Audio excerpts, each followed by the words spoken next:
Voin hi ni som pani Sunday sang hi somni le parok July tha ania ka Zawhte duat mai chuanin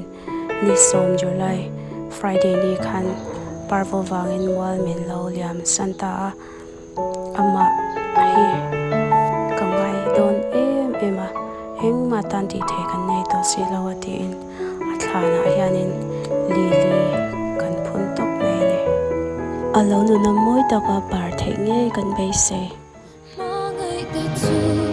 kan kia nga om lo ma se kan thin lung nga